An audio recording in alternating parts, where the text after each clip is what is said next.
참 예수님, 이제 묵주기도학교 제 22번째 22강 오늘 함께 시작하도록 하겠습니다. 시작기도 같이 바치겠습니다.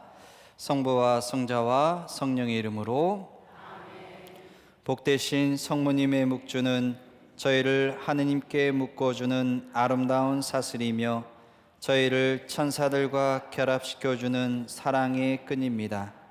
묵주기도는 지옥의 공격을 물리치는 구원의 보루이며 모든 난파선이 찾는 안전한 항구입니다. 저희는 묵주기도를 결코 멈추지 않겠습니다. 죽음의 순간의 묵주는 저희에게 위안이 될 것입니다. 삶을 마치며 묵주에다 마지막 입맞춤을 할 것입니다. 묵주에 모으신 성모님, 저희는 마지막 순간까지 감미로우신 성모님의 이름을 부를 것입니다.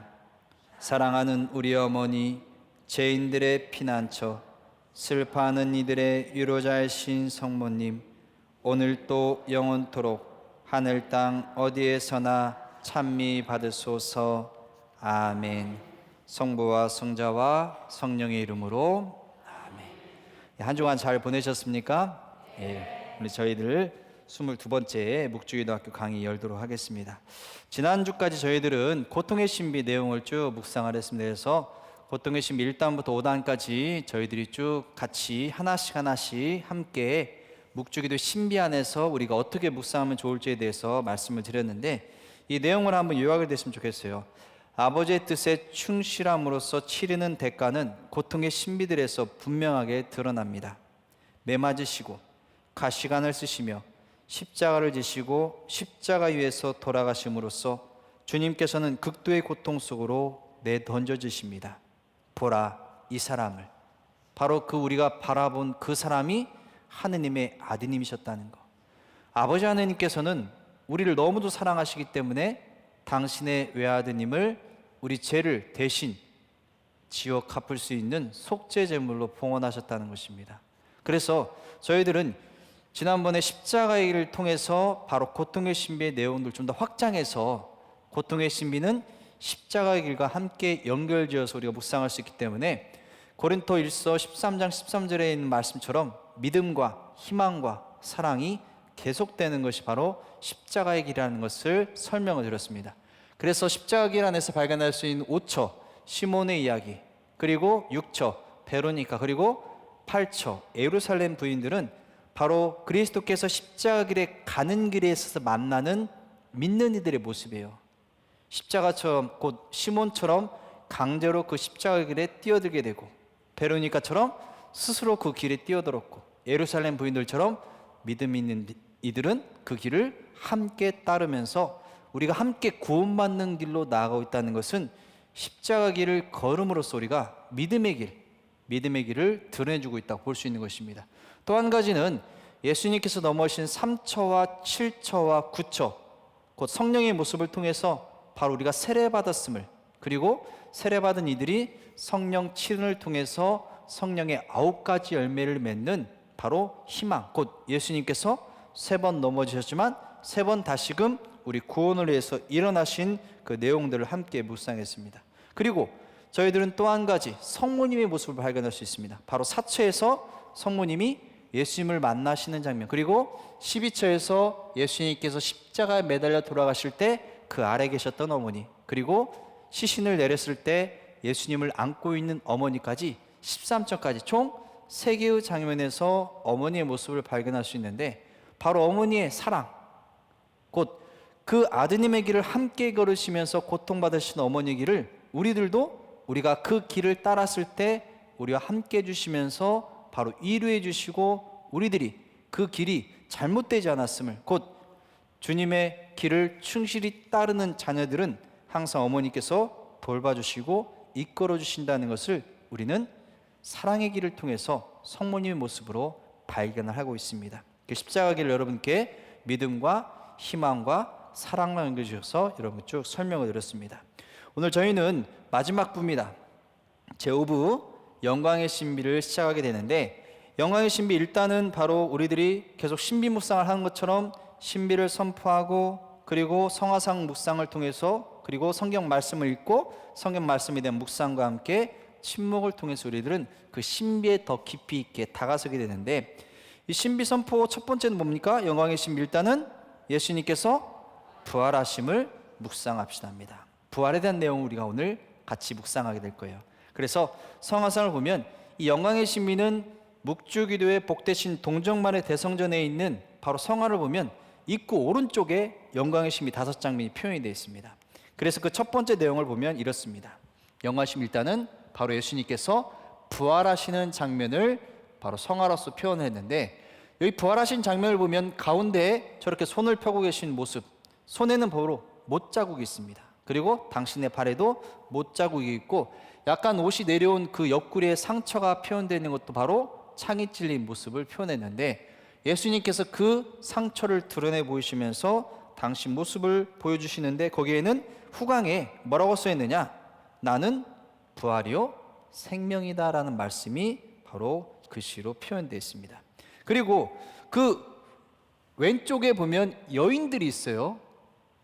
여인들 셋이 바로 표현됐는데, 바로 여인들은 예수님께서 돌아가시고 나서 그 몸에 바를 향료를 사가지고 가던 마리아 막달레나와 야곱의 어머니 마리아와 살로메가 표현됐습니다. 그래서 바로 주간 첫날 아침에 해가 떠오를 무렵에 무덤으로 가는 여인들을 상징적으로 보여주고 있는데, 거기에 천사가 또 있습니다.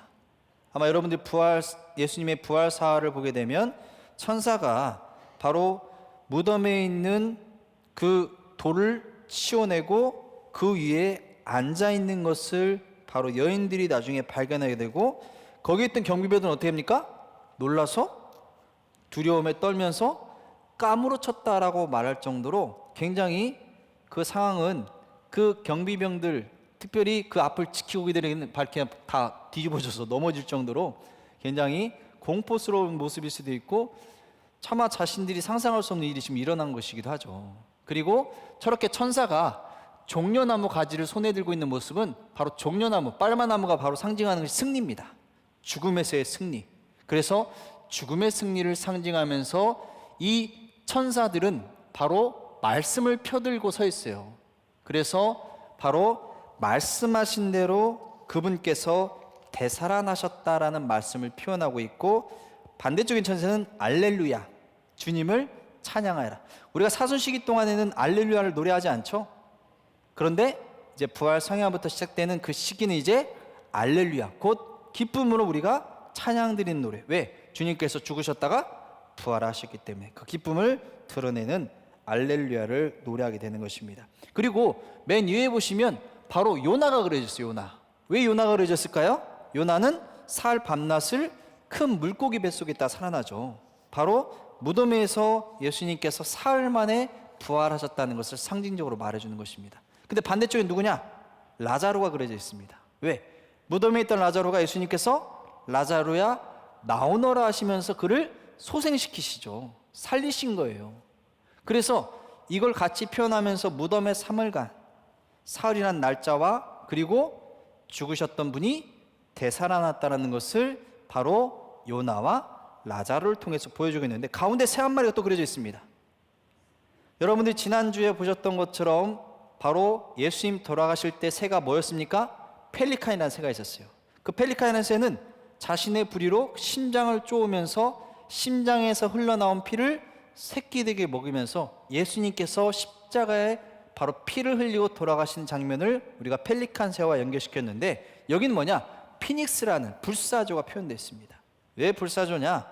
불사조는 제가 이것도 지난번에 고통의 신비 1단을 할 때 말씀을 드리긴 했습니다만은, 불사조라는 새가 말 그대로 죽지 않는 새라는 것이요. 근데 죽지 않는 것이 아니라 이 새는 유황과 몰약과 향료들을 가지고 둥지를 만들고 거기서 죽게 된다고요. 그러면 그 몸에서 막 그냥 다 타버린다고요. 재처럼 남겨지면 그 재에서 다시금 새끼가 나오는데, 어미의 몸처럼 똑같이, 혹은 그 어미의 몸을 먹으면서 바로 이 새끼는 어미의 몸처럼 똑같이 하기 때문에 이 새는 죽은 어미의 몸에서 다시금 살아나기 때문에 우리가 불사조란 이름을 부르는데, 바로 예수님의 죽음을 상징으로 보여주는 것이에요. 돌아가신 분이 다시금 부활하신 것을 이 불사조라는 피닉스라는 새를 통해서 표현했기 때문에 바로 가운데에 저렇게 요나와 라자로 사이에 바로 피닉스라는 불사조가 표현되어 있습니다. 그래서 맨 윗칸을 보면 여기 요나가 바로 그렇게 큰 물고기 뱃속에서 다시금 살아 돌아온 모습을 표현하면서 예수님께서 하신 말씀 그대로 요나보다 더 큰 이가 여기에 있다란 말씀이 저렇게 적혀 있어요. 그리고 여기는 뭐라고 써 있느냐? 라자로야 이리 나와라 라는 말씀이 표현되어 있습니다. 바로 죽음에서 부활을 상징적으로 성경 안에서 비교해서 우리가 미리 예표처럼 혹은 상징적으로 보여줄 수 있는 내용들을 같이 보여주고 있는데, 이 가운데 보시면 천사들이 저렇게 뭔가 플랜카드처럼 글씨를 써 있는 게 뭐냐면 바로 말씀하신 대로 부활하셨나이다. 이건 마태복음 28장 6절에 있는 말씀인데, 저희들은 이것을 부활 3종 기도 때 항상 기도하죠. 말씀하신 대로 부활하셨나이다 알렐루야 하고, 그래서 말씀하신 대로 부활하셨나이다가 써 있으면 반대쪽에는 알렐루야 하고 천사가 바로 그 기쁨을 드러내고 있는데, 맨 마지막에 예수님께서 부활하실 때 나는 부활이요 생명이다 라는 말씀이 당신의 후광에 바로 빛을 둘러싼 바로 거기에 적혀 있으면서 우리들이 참으로 우리에게 생명이시고 부활하신 주님을 만날 수 있도록, 부활하신 주님께서는 우리 구원을 해서 죽음의 상태, 죽음의 지배에 바로 그 상태에 머무신 것이 아니라 우리를 위해서 그 죽음을 쳐 이기신 그리스도시라는 것을 보여주는 것이기도 합니다. 그 내용을 한번 영상을 통해서 저희들 한번 보도록 하겠습니다.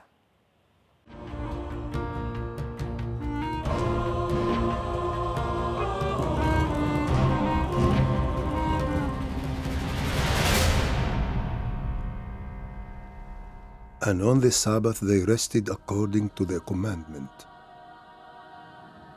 But on the first day of the week, at early dawn, they came to the tomb, bringing the spices they had prepared.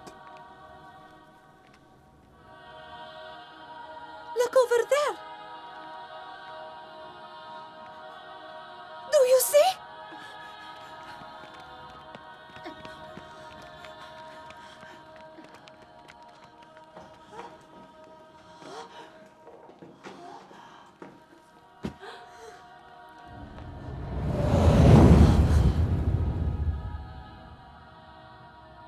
Why do you look for the living among the dead? He is not here, but he has risen. Remember what he told you when he was still in Galilee, saying, "The Son of Man must be delivered into the hands of sinful men, and be crucified, and on the third day rise again."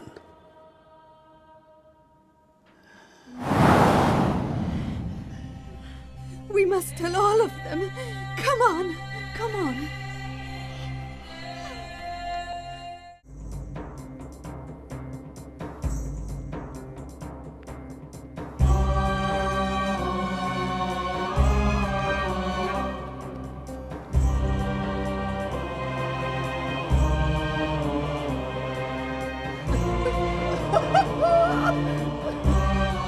Peter, it's true!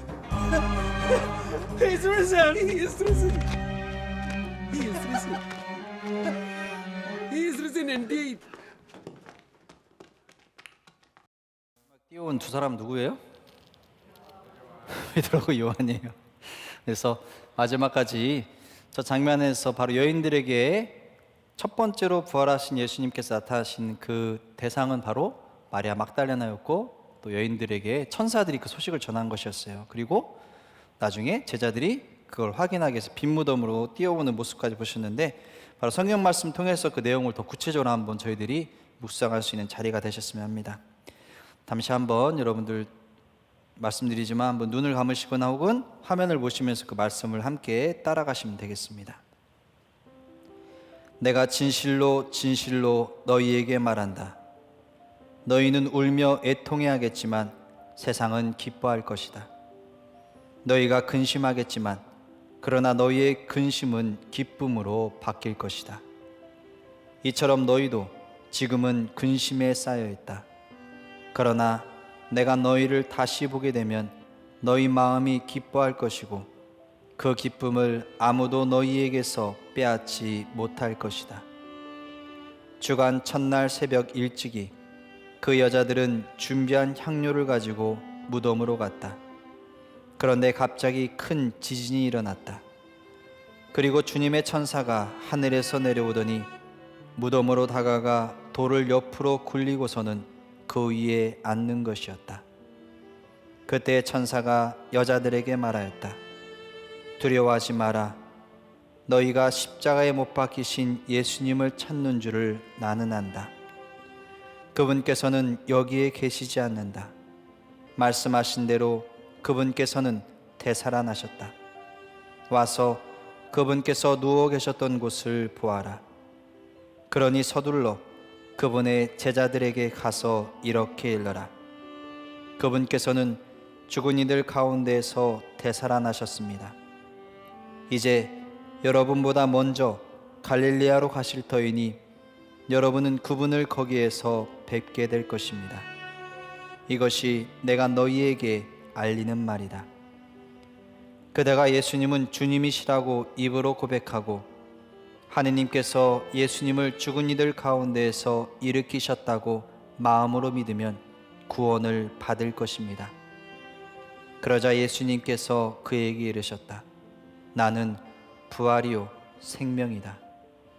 나를 믿는 사람은 죽더라도 살고 또 살아서 나를 믿는 모든 사람은 영원히 죽지 않을 것이다. 이와 같이 여러분 자신도 죄에서는 죽었지만 그리스도 예수님 안에서 하느님을 위하여 살고 있다고 생각하십시오. 저희들이 묵주기도의 그 영광의 심 1단을 보면 전례 시기를 봤을 때 가장 저희들이 적절하게 바라볼 수 있는 것은 주님 부활 대축일 곧 파스카 성회미사라고 볼 수 있습니다. 그래서 파스카 성회미사는 저희 1년 전례 중에 가장 중요하고 가장 성대한 전례라고 볼 수 있어요.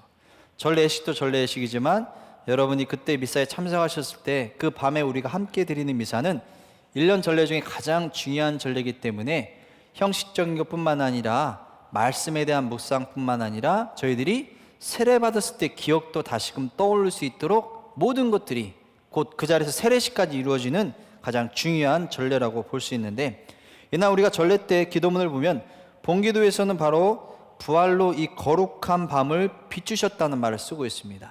곧 어둠 가운데 있는 백성들이 정말 큰 빛을 보게 됐다는 것, 곧 주님께서 그리스도의 우리의 빛으로 오심으로써 우리는 완전하게 그리스도의 부활을 만나게 됐다는 걸 보여주는 것이고, 여기에 보면 이 감사송에 뭐라고 나와 있느냐, 당신의 죽음으로 저희 죽음을 없애시고 당신의 부활로 저희 생명을 되찾아 주셨나이다. 죽음으로 죽음을 없앴단 말을 썼어요. 곧 예수님께서 돌아가심으로써 우리들은 죽음의 지배를 받던 인간들 똑같이 예수님도 돌아가시고 우리도 죽는 거잖아요. 근데 주님께서 죽음에서 뭐 하셨기 때문에? 부활하셨기 때문에 우리에게 부활의 문을 열어주신 것입니다. 더 이상 저희들이 죽어서 끝나는 것이 아니라 죽음 다음에 우리에게는 영원한 생명, 곧 부활의 삶이 바로 그리스도께서 열어주신 바로 우리들의 구원이라는 것을 말해주는 것이기도 하거든요. 그래서 여러분들이 영광의 심 1단을 본다는 것은 교회가 그리스도의 얼굴을 바라보는 것은 십자가에 못 박히신 분의 모습에 그치진 않습니다. 그분께서는 부활하신 분이십니다. 그래서 십자가를 바라보는 것은 그 십자가 죽음만을 바라보는 것이 아니라 십자가 죽음 뒤에 있는 바로 영광, 곧 그리스도의 부활, 이게 바로 우리 신앙의 목적이거든요. 우리가 묵주기도 하면서도 환희의 신비부터 시작하지만 환희의 신비에서 빛의 신비로, 빛의 신비에서 고통의 신비로, 고통의 신비에서 뭡니까? 영광의 신비, 우리의 목적지입니다. 그래서 영광의 신비로 향해 가는 우리들의 신앙을 바로 영광의 신비 안에서 우리는 그리스도께서 이루신 그 부활을 통해서 완성을 저희들이 바라고 희망하는 마음으로 신앙생활을 하는 것이거든요. 그래서 여러분들이 그 내용들을 같이 생각한다면 십자가를 바라본다는 것은 그리스도의 부활마저도 함께 묵상할 수 있는 자리라는 것을 여러분 기억해 보시면 좋을 것 같아요. 이건 두치오라는 화가가 그린 그리스도의 순환계라는 그림이에요. 근데 이 그림은요, 이 그림 하나로서 주님께서 어떻게 순환받으시고 십자가에 돌아가시는지를 잘 표현하고 있는 그림이기도 합니다. 그래서 그리스도의 순환과 죽음에 대한 묵상을 핵심적으로 요약됐다고 볼 수 있는데, 이 첫 번째 장면은 이 그림의 맨 아래에 있어요. 여기서부터 시작합니다. 여기서부터 쭉 이 그림이 가게 되는데, 첫 번째 장면은 바로 뭡니까? 예루살렘 입성하시는 장면이에요. 바로 예수님께서 나귀를 타고 예루살렘에 입성하시는데, 바로 그 다음에 입성하시고 최후의 만찬을 통해 제자들에게 이는 내 몸이다, 이는 내 피다 하시면서 당신의 몸과 피를 내어주시는 모습을 우리가 기억합니다. 그래서 성목요일날 우리가 또 전례를 기념하죠. 그리고 그 다음에 예수님께서 제자들의 발을 씻겨주는 모습을 우리가 볼 수 있는데, 이 예수님께 제자들의 발을 씻겨주고 나서 그때 최후의 만찬 때 누구? 곧 유다의 배신을 예고를 하죠. 그리고 예수님께서 마지막 고별사를 할 때 유다는 그곳을 떠나서 바로 최고회에 가서 예수님을 팔아넘길 작정을 하게 됩니다. 그래서 이 그림 바로 위에 보면 최고회에 가서 바로 은돈 30잎을 받는 모습을 표현하고 있습니다. 예수님께서는 그 밤에 뭡니까? 제자들과 함께 겟세마니에 가셔서 바로 그 자리에서 피땀 흘리시며 기도하시는 모습까지, 그리고 이 기도하면서 세 명의 제자뿐만 아니라 제자들이 항상 나와 깨어 있어 달라고, 같이 기도해 달라고 부탁하는데 좀처럼 힘들지 안 됐죠. 예. 피땀 흘리시며 기도하시는 그리스도의 모습을 우리가 이 자리에서 발견할 수 있게 되는 것입니다. 그리고는 그 밤에 바로 유다가 찾아오고 또 군사들을 데려와서 어떻게 합니까? 칼과 몽둥이를 들고 와서 예수님께 입을 맞추는 장면. 그래서 여기 보면 이 유다가 예수님께 입을 맞추고 있어요. 그리고 여기 보면 누가 지금 베드로가 칼을 꺼내서 누구의? 말코스라는 바로 경비병의 귀를 자르는 모습까지, 예수님께서 다시금 대사제 종인 그 말코스의 귀를 다시금 붙여주시기도 하는데, 그 내용이 되면서 예수님께서 붙잡혀서 어디로 갑니까? 한나스에게 가요. 그리고 그 길을 누가 쫓아가요? 베드로가 쫓아가네요. 그래서 이 그림을 보시면 베드로가 그 정원에 앉아서 무슨 일이 벌어지나 곰곰이 살피고 있어요. 근데 거기에 있던 그 자리에 베드로를 알아본 여인이 문지기 하녀라고 하는데, 그 문지기 하녀가 뭡니까? 당신도 저 사람, 저 제자 가운데 한 명이 아니오라고 말하죠. 뭡니까? 베드로가? 아니요. 첫 번째 부인을 합니다. 그리고 한나스라는 사람은 누구냐? 바로 그 해의 대사자인 카야파의 장인이에요. 그래서 한나스의 신문이 있고 나서 한나스는 누구에게 보냅니까? 카야파에게. 그리고 여기에 곧 유다 최고위인 산헤드린에서 바로 예수님을 신문하게 되는 것이죠. 근데 보시면 카야파가 옷을 찢고 있어요. 곧 바로 예수님께서 한인임을 못 오겠다고, 죽을 죄를 지었다고 바로 그 자신의 옷을 찢으면서 그 분노를 표현하면서 예수님을 단죄를 하는 것이죠. 거기 또 누가 있습니까? 여기 베드로가 또 있네. 여기 베드로가 두 번째로 나는 그를 모르오라고 또 부인을 합니다. 그래서 여기 두 번째 모습이 베드로가 표현되어 있는데, 또 마지막 이 장면에서는 이 옷을 찢었던 카야파는 바로 그 자리에 있던 경비병들이 어떻게 합니까? 침을 뱉고 그분의 얼굴을 가리고 또 주먹으로 치고 알아보라고 하면서 조롱을 하죠. 온갖 조롱을 하면서 또 거기에 또 여기에 누가 있어요? 베드로가 있네. 여기서 또 뭡니까? 세 번째로 예수님을 모른다고 부인을 합니다. 그러자 뭡니까? 닭이 울었어요. 그래서 여기 닭이 여기 그려져 있어요. 그래서 세 번 모른다고 부인했던 것은 예수님께서 미리 앞서서 너는 나를 세 번이나 모른다고, 곧 닭이 울기 전에 나를 세 번이나 모른다고 부인할 것이라고 말씀하셨는데, 슬피 울죠. 그 베드로의 모습을 이 안에서 같이 표현을 하고 있습니다. 그 순환기에 그 베드로의 모습이 같이 드러나는데, 이 가야파는 이제 이 예수님을 누구에게 보냅니까? 빌라도에게 보내요. 그래서 빌라도는 예수님을 신문을 합니다. 그래서 이 장면에서 예수님을 신문을 하게 되는데, 이 빌라도는 신문을 해봤었는데 이 자에게 죄가 있다 없다? 없다고 생각을 해요. 그래서 유다인들에게 보여주면서 야, 나 이 사람한테 죄 못 찾았는데? 그래서 파스카 축제 때는 너희들이 제수 하나를 풀어주는데 바라바를 풀어줄 것인지 바로 예수를 풀어줄 것인지를 묻게 되는 것이죠. 그래서 사람들이 막 누구를? 바라바를 풀어달라고 외치기 시작. 예수를 풀어달라고 외쳤어요? 바라바를 풀어달라고 외치는 거예요. 그래서 자신은 이 사람에게서 아무 제목도 찾지 못했다고 말하고 있는 모습이 바로 저 장면에 표현됩니다. 근데 알고 보니까 이 사람은 갈릴리아에서부터 시작돼서 바로 온 유다 곳곳에서 백성을 가르치고 선동했다고 했어요. 근데 딱 그 말을 들으니까 빌라도에게 무슨 생각이 들었느냐? 갈릴레아? 헤로데가 지배하던 곳인데 여기 헤로데가 와 있지? 누구에게 보냅니까? 헤로데에게 보내요. 그래서 헤로데는 그를 다시금 신문하지만 실컷 또 조롱하고, 바로 그 헤로데 누구였느냐? 헤로데 왕의 아들이었어요. 아들이었고 갈릴레아 지방을 다스리고 있었는데, 그때 헤로디아라는 바로 이복 동생의 아내를 자신의 아내를 취하면서 바로 나중에 세례자 요한을 참수하는 일까지 벌어졌던 바로 그 헤로데입니다. 그래서 헤로데는 어떻게 합니까? 예수님을 다시금, 자기도 보니까 이거 별것도 아니야, 이거 뭐야, 이거 내가 기대했던 그 모습이 아니잖아. 그래서 뭡니까? 막 기적도 한번 해보라고 뭐 이런저런 말도 하지만 자신 생각했던 모습이 아니었어요. 그렇기 때문에 다시금 화려한 옷을 입혀서 누구에게?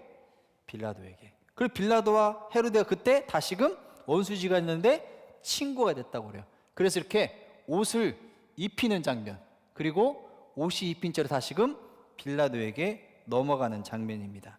근데도 빌라도는 보니까 여전히 그들이 어떤 이유로 이 예수라는 자를 데려왔는지를 알고 있어요. 그래서 되도록이면 그렇게 하지 않으려고 했지만 그는 유다인들이 선동이 일어나고 폭동이 일어날 것 같아서 정치적인 선택을 합니다.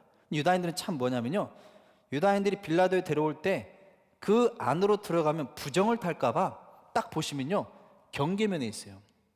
이 사람들이 이 안으로 안 들어가. 여기서 막 소리치고 막 외치고 있어. 여기서도 마찬가지입니다. 그래서 예수님께 가시관을 씌우고 나서 바로 예수님을 내보이면서 자, 이 사람이요 라는 이 말을 했던 것입니다. 여러분의 임금이요라고 말했던 그 말을 이 자리에서 드러내주고 있는 것이거든요. 그런데 폭동이 일어날 것을 염려해서 빌라도는 무제한이라는 걸 알고 있지만 정치적인 선택을 합니다. 자신이 바라던 거짓 평화를 얻기 위해서 바로 예수님을 십자가에 못 박으라고 하는 것이죠.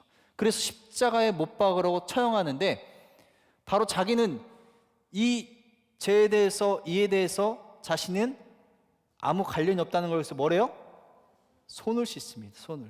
그 보시면 이 그림에서 바로 손을 씻고 있는 빌라도의 모습이 표현됐습니다. 그리고 십자가의 길을 걸으시는 그리스도의 모습이 쭉 골고타라는 곳을 향해 가시는 그리스도의 모습을 발견하게 됩니다. 그리고 나서 바로 골고타에서 십자가형에 당하시는, 그리고 그 옆구리에 피와 물이 흘러나오는 모습, 우도와 자도, 이쪽에는 그리스도를 따르는 이들이 서 있는 반면에 반대쪽에는 분노한 유다인들이 바로 예수님을 향해 소리치는 모습까지 바로 표현이 되어 있습니다. 그래서 여기까지 순환에 대한 이야기잖아요. 근데 여기서 순환기가 끝나잖아요. 이 그림에는 더 내용이 있는 것이 뭐냐? 바로 예수님을 십자가에서 어디요? 내리시는 것까지. 아리마테 사람 요셉이 바로 예수님의 시신을 거둬달게 해달라고 부탁을 하고 그를 예수님 빌라도 허락을 하자 예수님의 시신을 내리게 되죠. 그래서 시신을 내리는 장면과 함께 예수님을 무덤에 안장하기 위해서 바로 몸을 시신을 닦게 되고 또 몰량과 침량을 섞은 것을 100리트라, 이거는 니고데모가 들고 와요. 100리트라라는 양은요 당시 어마어마한 양입니다. 한 리트라는 300g 정도예요. 320g 정도. 근데 100리트라는 뭐냐? 30kg나 되는 겁니다. 이 양은요 왕의 장례에나 쓰는 바로 양이에요. 그만큼 그리스도를 생각하던 마음이 무엇인지 참 우리에게 오신 구세주 그리스도를 바라보도록 여기 상징적으로 보여준다고 볼 수 있는 것입니다. 그리고 아무도 쓰지 않은 첫 무덤, 마치도 나귀를 타고 가셨던 그 예수님의 모습처럼 아무도 타지 않은 나귀를 타셨잖아요. 바로 이 첫 아무도 묻히지 않은 그곳을 하면서 그리스도의 품위와 그리스도였던 그 마음을 그 안에서 표현하고 있는 것입니다. 그러면서 여기 장면에 보면 저승에 가신 그리스도를 표현하고 있어요. 보시면 사탄을 짓밟고 있죠. 그리고 문이 부서져 있습니다. 저승문을 여신 거예요. 그리고 여기 있는 사람들은 누구냐? 바로 아담과 하와. 여기 지금 손은 아담의 손을 붙들고 그를 일으켜 세우고 있는 것입니다. 곧 아담과 하와로부터 시작됐던 구약의 성조들 있죠. 그들이 기다리던 곳, 곧 주님께서 오심을 기다렸던 그것을 옛날에 우리가 뭐라고 그러냐? 고성소라고 불렀어요. 고성소에 내려가셔. 곧 지금은 저승에 가시란 말을 우리가 쓰고 있는데, 고성소에서 바로 은총일 곧 구세주가 오실 것을 기다리는 그들을 다시금 불러 일으켜 세우시는 그리스도의 모습을 보여주는 것입니다. 그리고는 무덤에서 누굴 만납니까? 여인들이 천사를 만나는 장면. 아까 시작하면서도 말씀드렸지만 이 세 명의 여인들이 마리아 막달레나와 야고보의 어머니 마리아와 살로메가 바로 무덤에 이 천사가 일러준 소식을 듣는 장면을 표현을 합니다. 그리고 첫 번째로 만났던 여인 누굽니까? 마리아 막달레나가 바로 여기 표현이 되어 있고, 그 다음에 여기 있는 모습 뭐냐? 엠마오로 가는 두 제자에게 나타나시는 그리스도의 모습. 엠마오에서는 어떻게 표현했느냐? 예수님께서 그들과 함께 가면서 모세와 모든 예언자들로부터 시작해서 성경 전체에 걸쳐서 당신에 관한 기록들을 그들에게 말해주거든요. 말씀의 전례입니다. 그리고 그들과 함께 머무시고자 그 집에 가셔서는 뭐라고 하느냐? 식탁에 앉으셨을 때 예수님께서는 빵을 들고 찬미를 드리신 다음 그것을 떼어 그들에게 나누셨다. 빵을 들었다, 찬미를 드렸다, 떼어 나누셨다는 것은 바로 성체성사가 그 자리에서 이루어진 것입니다. 그래서 말씀 전례와 성찬 전례를 통해서 우리는 그리스도의 순환기가 쭉 그쪽을 향하고 있다는 걸 보여주는 것처럼 바로 그 내용을 묵상하게 되는데, 주님 파스카 성령 미사를 보면요, 이 내용 곧 부활에 대한 신비를 완전하게 잘 전례적으로 드러내주고 있어요. 총 4부로 구성되어 있습니다. 첫 번째는 뭐냐? 파스카 성령 미사에 여러분이 모이시면 바로 빛의 예식과 파스카 찬송을 들으면서 부활이 시작됩니다. 어둠 가운데 있는 이들이 그리스도의 빛을 통해서 완전하게 우리들이 구원을 보게 된 것, 그게 바로 빛의 예식과 파스카 찬송을 통해서 참으로 그 노래 안에서 주님께서 부활하심을 우리가 기념하게 됐는데, 1부가 끝나면 바로 말씀 전례가 이어집니다. 우리는 1년 전례 중 가장 긴 독서들을 읽게 돼요. 구독서까지, 바로 복음 말씀인 구독서까지 쭉 읽게 되는데, 말씀 전례와 함께 세례식이 그때 이루어집니다. 세례 대상자들이 있으면 세례식이 있고, 그리고 나서 성찬 전례까지 총 4부로 구성될 정도로 굉장히 긴 전례가 시작이 됩니다. 그래서 일부 빛의 예식과 파스카 찬송은 불을 축복하면서부터 바로 그 불을 당겨서 그리스도의 빛을 드러내는 부활초에 불을 당기면서 그리스도 우리의 빛으로서 우리에게 오시는 것을 저희들이 묵상하게 되는데, 여러분 성금요일 전례를 한번 연결시키면 성금요일 전례 때는 바로 성당 문 앞에서 신부님이 그 가려진 십자가를 들고 뭐라고 합니까? 첫 부분 어디입니까? 머리 부분을 벗기면서 보라 십자나무 여기 세상 구원이 달렸네 하고잖아요. 그리고 나서 중간쯤 와서 뭡니까? 다시 한번 보라 십자나무 여기 세상 구원이 달렸네. 바로 그리스도의 오른팔을 드러내면서, 그리고 마지막에 제대 앞에서 보라 십자나무 여기 세상 구원이 달렸네 하면서 바로 모든 포로 담겨져 있던 그리스도의 십자가를 완전하게 드러내주게 되는데, 똑같이 그 자리입니다. 죽음의 자리를 다시 한번 밟는 거예요. 그리스도의 빛으로서 부활의 초를 들면서 성당 문 앞에서, 그리고 가운데에서, 그리고 제대 앞에서 뭡니까? 그리스도 우리의 빛을 우리가 보도록. 그때 우리가 뭐라고 고백합니까? 하느님 감사합니다. 우리 십자가를 통해서 경배의 마음을 표현했다고 하면 그 십자가 이유가 바로 그리스도의 부활로 완성되었음을, 그래서 우리는 하느님께 감사드리는 마음으로 여러분이 들고 있는 그 초에, 바로 다 각자의 초에 그리스도의 빛을 받아서 세상에 빛을 전하기 위해서 우리들은 각자의 초에 불을 밝히면서 그 전례를 함께 참여하는 것입니다. 그럼 초를 든 상태로 뭡니까? 파스카 찬송이 여러분 함께 노래 불러줘요. 이 파스카 찬송이 바로 결국 이 노래를 통해서 우리는 그리스도께서 부활하심을 깨닫게 되는 것입니다. 찬송 가운데 말씀을 통해서 바로 부활의 시작됐음을 바로 온 세상에 전하고 선포하는 것이거든요. 그래서 파스카 찬송이 이루어지려면 주님의 구세사의 역사를 어떻게 우리가 바라볼 것인지 말씀 전례 안에서 쭉 내용들이 펼쳐져요. 첫 번째 뭐냐? 창세기 때부터 시작됩니다. 한 처음부터 당신 백성을 구원하시기 위해서 무슨 그러니까 어떤 일들이 일어난지를 핵심적으로, 그래서 창세기 때 보면 천지 창조된 우리를 창조하신 그 이유부터 시작되는 거예요. 세상을 창조한 이야기부터 시작되는 겁니다. 그리고 나서 아브라함이 자신의 외아들인 이삭을 제물로 바친 이야기를 이어서 읽게 됩니다. 그리고 가장 중요한 거, 탈출기, 파스카잖아요. 넘어가는 거예요. 죽음이 넘어가는 것입니다. 곧 문설주의 양의 피를 바름으로써 죽음이 넘어간 것처럼, 우리가 홍해 바다를 건너간 것처럼 죽음에서 생명으로 넘어간 파스카 신비를 바로 탈출기에 이스라엘인들이 바다를 건너는 내용을 꼭 읽도록 하면서, 여러분들이 아마 이때는 화답송을 노래로 부릅니다.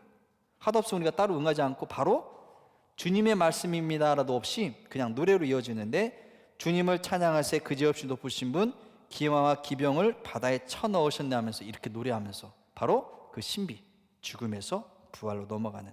그래서 탈출기에 이어지면 이사야서를 통해서 새 예루살렘, 곧 우리가 가야 할 영원한 목적지, 바로 새 예루살렘에 대한 우리가 그 내용을 듣게 되고, 이사야서에서는 마지막 초대뿐만 아니라 바룩서는 주님의 불빛을 향해서 나아가도록, 그리고 예제키엘서를 통해서 새로워진 이스라엘을 우리가 기도하게 되는 것입니다. 그리고 로마서 안에서는 죽은 이들께서 부활하신 바로 그리스도의 이야기를 우리가 직접적으로 바로 사도의 말씀을 통해서 듣게 되면서, 복음을 통해서 우리는 가의 나의 태 안에서 주님의 부활 사를 우리가 읽게 되는데, 교리에서는 이렇게 말하고 있습니다. 창조는 구원을 위한 하느님의 모든 계획의 기초이고 시작이라는 것. 그래서 구원 역사의 시작이 바로 그리스도의 십자가 죽음과 부활로서 완성되었다고 말하고 있는 것처럼, 우리가 독서를 통해서 읽게 되는 것은 창세기, 세상 창조 시작부터 구원의 완성인 그리스도의 죽음까지도 우리가 그 안에서 묵상하도록 도와주고 있습니다. 그리고 세례전서는 3부에서는 세례 전례를 해요. 세례받을 대상자들이 있거나 세례받을 대상자가 없다 하더라도 우리는 그때 세례받았을 때 기억을 다시금 떠올리게 합니다. 여러분들 그때 뭡니까? 세례? 서약갱신이에요. 서약갱신. 그래서 하느님의 자녀로서 자유를 누리기 위하여 죄를 끊어버립니까? 하면 예, 끊어버립니다 하고 대답을 해요. 죄의 지배를 받지 않게 하여 악의 유혹을 끊어버립니까? 예, 끊어버립니다. 죄의 뿌리인 마귀를 끊어버립니까? 예, 끊어버립니다. 대답을 하잖아요. 그리고 그 죄를 끊어버리는 것, 마귀를 끊어버리는 것은 끝나는 것이 아니라 우리가 무엇을 하느냐? 더 중요한 것은 신앙 고백하는 것입니다. 내가 그렇게 죄를 끊어버리면서 믿고자 하는 것이 무엇인지 사도신경의 핵심적인 내용을 담아서 여러분들이 예, 믿습니다라고 대답하는 것은 우리들이 믿는 바, 그리고 믿음을 통해서 우리가 얻고자 하는 바를 이 신경 안에서 다시금 확인시키면서, 이때 여러분들이 예, 믿습니다라고 대답을 하면 그때 신부님은 뭡니까?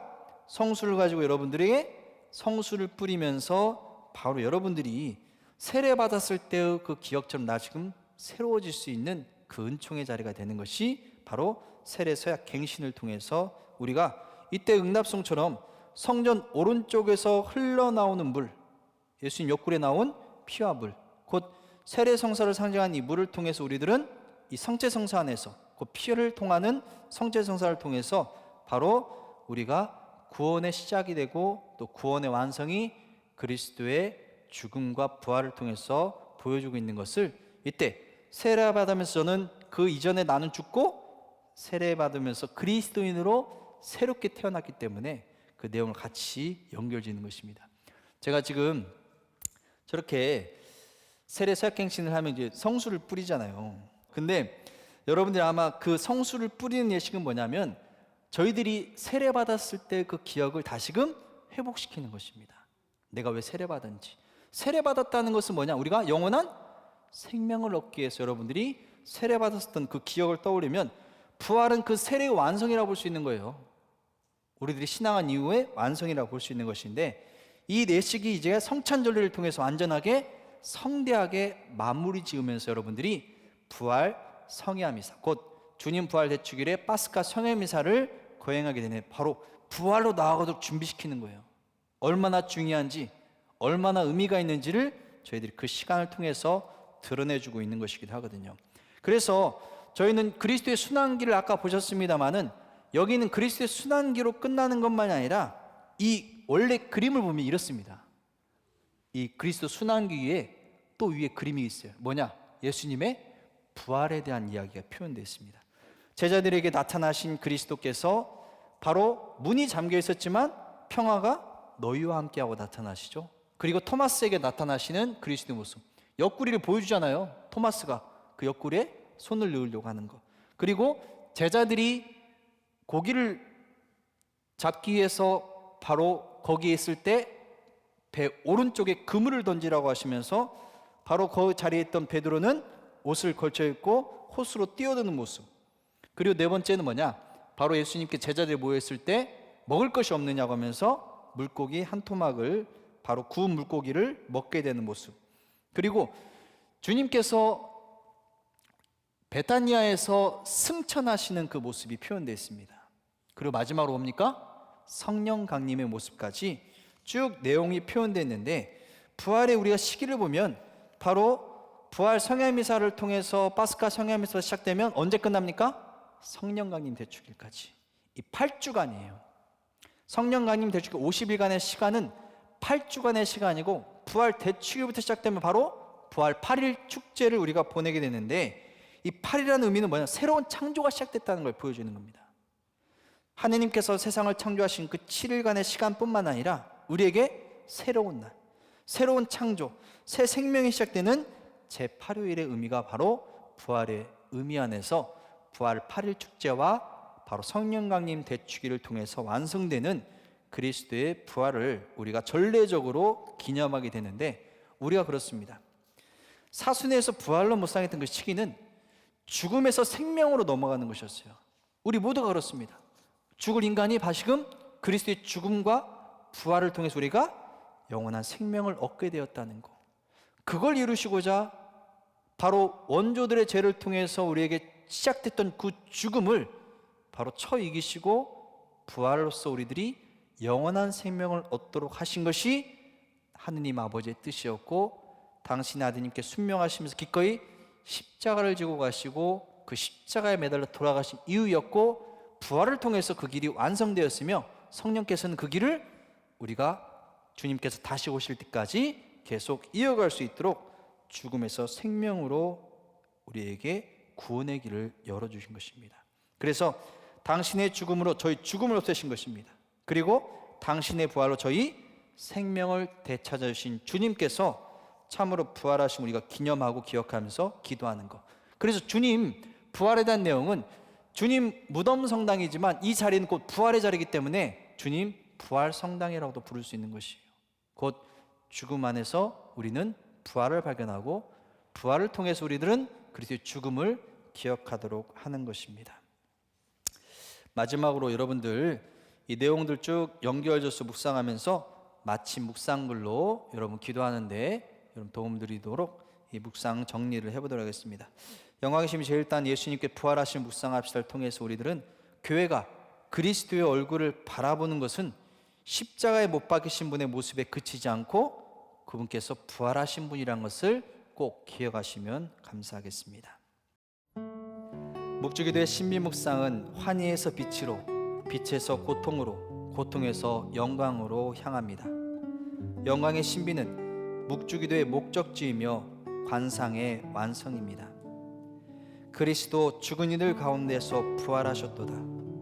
당신 죽음으로 죽음을 이기시고 죽은 이들에게 생명을 주셨도다. 제자들이 발견한 빈 무덤은 모든 사람에게 부활의 징표가 됩니다. 빈 무덤과 흩어진 수의는 그리스도의 육신이 하느님의 권능으로 죽음과 부패의 사슬을 벗어났음을 뜻합니다.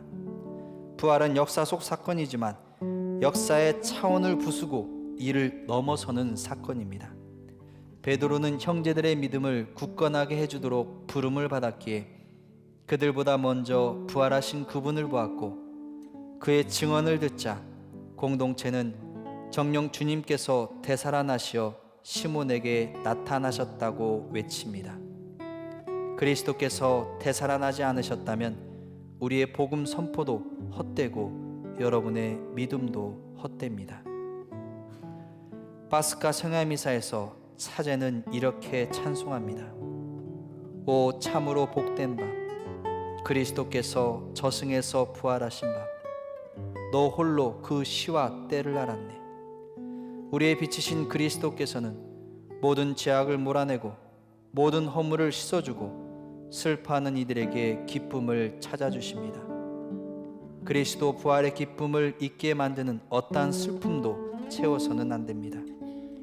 예수님의 부활은 죽은 이가 어느 한때 한 번 되살아난 것이 아니라 우리에게 영원한 생명의 문을 열어주셨다는 것입니다.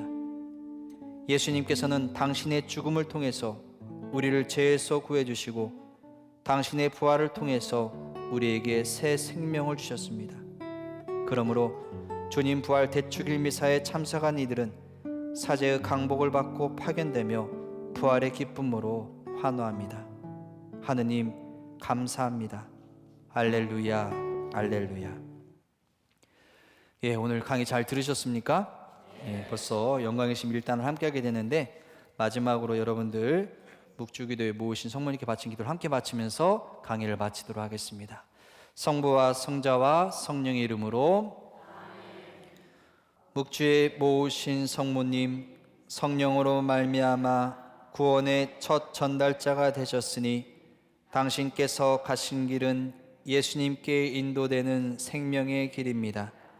아드님께서는 십자가 위에서 하느님의 어머니를 우리의 어머니가 되게 하시고 당신께서는 사랑하는 자녀들에게 묵주를 손에 들고 기도하라 요청하십니다. 세상의 평화와 영혼들의 회개를 위하여 저희는 오늘도 묵주 기도를 바치며 영원한 구원의 기도를 드리옵니다.